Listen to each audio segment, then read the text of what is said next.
नमस्कार दोस्तों, आपका स्वागत है। डिस्कवरी पर एक शो लगता था दोस्तों जिसका नाम था इविल किन ऐसे। और उसमें एक लड़की ने कुछ अपनी कहानी जो थी दोस्तों वो इस तरीके से कही। उसने ये कहा कि उसकी जो माँ है उसकी एक बहन थी और उसका नाम उसने नैन्सी कहा है, मतलब इसकी मौसी। वो ये कहती है कि जो मौसी थी वो बचपन में मेरे साथ ही रहती थी जब मैं छोटी थी। और बाद में उसकी मतलब जो मौसी है दोस्तों उसकी एक सौतेली माँ थी और वो एकदम बुरी औरत थी, वो एक अच्छी औरत नहीं थी। उसने एक काम से दोस्तों उसकी मतलब मौसी को अपने घर पे बुलाया था और उसकी जो मौसी थी वो उसके घर पे चली गई थी। और बाद में क्या हुआ, पहले तो इसकी जो माँ थी और इसके साथ उसकी बात होती थी उसके मौसी की, मतलब नैन्सी की। और नैन्सी जो थी दोस्तों बाद में धीरे धीरे उससे मतलब बात बहुत ही कम होती गई इसकी माँ की। और बाद में धीरे धीरे मतलब बात ही नहीं होती थी। और इसकी माँ भी बाद में उनके घर पे वगैरह जाकर आई तो उन्होंने कहा कि नैन्सी अभी यहाँ पर नहीं रहती, वो कहाँ पर चली गई है पता नहीं। और बाद में ये लोग थोड़े से अचरज में पड़ गई, ये लड़की और उसकी माँ की, आखिर वो नैन्सी गई कहाँ पर। और बाद में दोस्तों ऐसे ही कुछ दिन बीत गए और ये जो लड़की है वो ये कहती है कि उसको रात को अचानक ऐसे सपने आते थे कि किसी एक महिला को एक मतलब एक चैम्बर में, एक मतलब तहखाने में ऐसा मतलब बंदी बनाकर रखा है और उस पर बहुत ही ज़्यादा जुल्म हो रहे हैं, ऐसे उसको सपना आता था। वो समझ नहीं पाती थी कि आखिर यह क्या सपना है। और वो ये कहते हैं कि मेरी उम्र भी इतनी नहीं थी कि मैं मतलब क्या करूँ।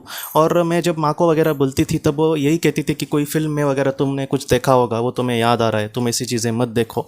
वो लड़की कहती है कि नहीं, लेकिन ये जो सपना था पूरी तरीके से मुझे सच्चा ही लगता था।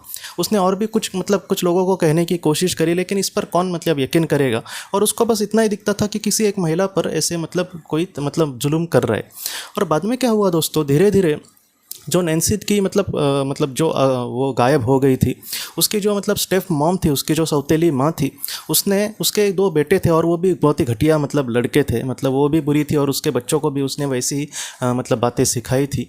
और बाद में दोस्तों पुलिस को एक ऐसी टिप मिली कि इन लोगों ने वो मतलब उनके घर पे जो उनकी बेटी आई थी, सौतेली बेटी, उसके साथ जो कुछ बुरा किया है। और बाद में जब पुलिस ने छानबीन की दोस्तों तब उनको ये पता चला कि उनके घर के नीचे एक तहखाना था और वहाँ पर उन्होंने नैन्सी को बंदी बनाया था और वहाँ पर बहुत टॉर्चर करके बाद में वो इस दुनिया से चली गई थी दोस्तों।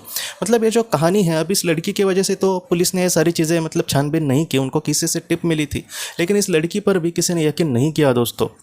तो ये जो बात मुझे आपको कहनी थी, ये बात यही है दोस्तों कि बहुत बार जो सोल्स है, जैसे जो नैन्सी है, उसके आत्मा ने कहीं ना कहीं अपने मतलब एक भतीजी को कहीं ना कहीं दिखाने की, भांजी को कहीं ना कहीं दिखाने की कोशिश करी थी कि मेरे साथ आखिर क्या हुआ था। हाँ, उसकी उम्र कम थी इसलिए वो शायद अच्छे से समझ नहीं पाई। और वहाँ पर उसने ये कहा है कि मुझे बस एक महिला के रूप में कोई दिखता था, लेकिन उसकी वो मौसी ही थी, ऐसे उसको एकदम श्योर पता नहीं था। लेकिन ये जो बात है दोस्तों बहुत ही अचरज में हमें डाल देती है, क्योंकि मतलब जब वो उसके साथ थी तब उसको कभी भी वो सपना नहीं आया उस लड़की को, लेकिन बाद में उसको सपना आया।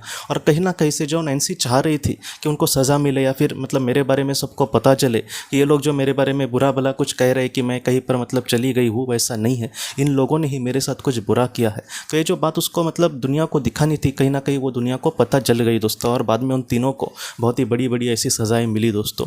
तो ये जो कहानी है कहीं ना कहीं हमें यही सिखाती है दोस्तों कि जो आत्मा है वो बहुत बार ऐसी सुपर नेचुरल चीज़ें कर सकती है। हमेशा ही ऐसे होगा ऐसा हम नहीं कह सकते। आज भी मैं जब ऐसे केसेस कहता हूँ तो लोग कहते हैं कि हमारे अपने जो है वो हम तक ऐसे संदेश क्यों नहीं पहुँचाते। देखिए दोस्तों, उनका जो जितनी बातें संभव है उतना ही वो कर सकते हैं। हमें जो लगता है कि ऐसा करना चाहिए वैसा करना चाहिए, ऐसे नहीं होता। जो चीज़ें मतलब एक वो उनको जो पॉसिबल है, संभव है, या फिर उनको जिसकी अनुमति है वैसे वो आराम से कर सकते हैं। इसके पीछे भी बहुत सारी बातें होती है। जैसे इस लड़की ने सोचा भी नहीं था कि उसके साथ कुछ ऐसे होगा, लेकिन फिर भी उसको कुछ दिखाने की उस आत्मा ने कोशिश करी थी दोस्तों। तो हम यही कह सकते हैं कि कहीं ना कहीं आत्माएं जो है वो मतलब एक इन सारी चीज़ों के परे भी जाकर कभी कभी हमारे जो अपने लोग होते हैं उन तक वो कुछ पहुंचाने की कोशिश करते हैं दोस्तों।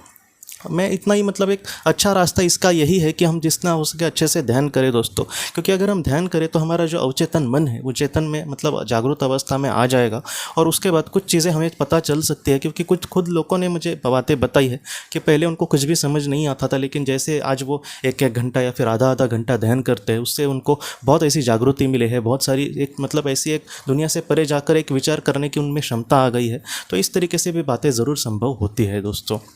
तो दोस्तों हम अपने अगले वीडियो में मिलते हैं। आप अपना अपने परिवार का ख्याल रखना। आपका बहुत बहुत धन्यवाद। आगे की रोशनी ये एक कंसल्टेंसी है जो ऐसे लोगों को मदद करने की कोशिश करती है जिन्होंने किसी अपने को खोया है या फिर जो लोग अपने जीवन में बहुत ही ज़्यादा दुखी है। जो लोग इस संस्था के साथ जुड़ते हैं उन्हें पास्ट लाइफ रिग्रेशन की ऑडियोज़ भेजी जाएगी, जिससे घर बैठे वह पास्ट लाइफ रिग्रेशन का अभ्यास कर सकते हैं। और उन्हें 5 मेडिटेशन ध्यान की भी ऑडियोज़ भेजी जाएगी और इसके साथ साथ उन्हें PDF किताबें भेजी जाएंगी जो हिंदी और अंग्रेज़ी में है, जो मोबाइल पर या फिर लैपटॉप पर आप उसे पढ़ सकते हैं। और 10 ऑडियो बुक्स भी आपको भेजी जाएंगी। तो दोस्तों, अगर आप इस संस्था के साथ जुड़ना चाहते हैं तो कृपया इस नंबर पे व्हाट्सएप मैसेज करें। आपका बहुत बहुत धन्यवाद।